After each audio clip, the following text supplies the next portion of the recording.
Well, I'll tell you what, it's not at all. And this is a remarkable choice. We're talking about an individual here who is under active investigation by the House Ethics Committee. And it's an investigation that widened over the summer.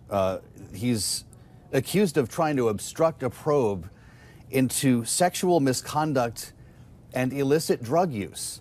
It is also the individual, and by the way, they have about 25 subpoenas out on that case from what we understand. This is also the individual who helped to dispatch, was singularly responsible, I think we can argue, for helping to dispatch Kevin McCarthy as Speaker of the House. Kevin McCarthy, I can only imagine what he is thinking right now with this news, has gone out of his way to try to get Matt Gaetz unseated in the House unsuccessfully after spending a lot of money in his race in Florida. He just won re-election last week.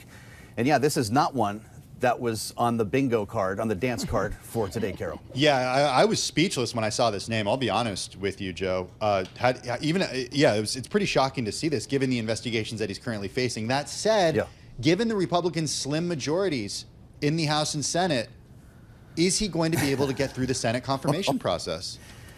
Boy, just a huge question there. I can't imagine what we're going to learn about Matt Gaetz between now and the timing of that process. He has a lot of enemies in Washington.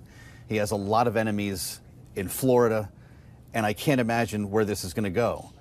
It's not the only one that raised some eyebrows today, by the way. Former Congresswoman Tulsi Gabbard was tapped as essentially the nation's top spy, national defense or national intelligence coordinator.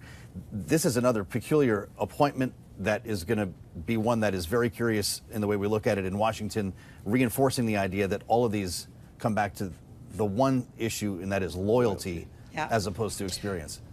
Wait, what? Go, Tim. Well, can you talk a little bit more about Tulsi Gabbard and why she's such a peculiar pick? Well, look, it gives him an opportunity to say he's got a former Democrat, I guess, in the mix here. But this is a very controversial figure and one that did not get along with the Democratic Party when she was a lawmaker here in Washington, from Hawaii, by the way. She's a veteran. She had a great story to tell, and it, in many ways, was looked at years ago as a potential Democratic leader. But she ran across a lot of members of her own party, having had some dalliances with Bashar al-Assad in Syria, and essentially aligning herself against Democratic causes. That is what caused her to be embraced by Donald Trump.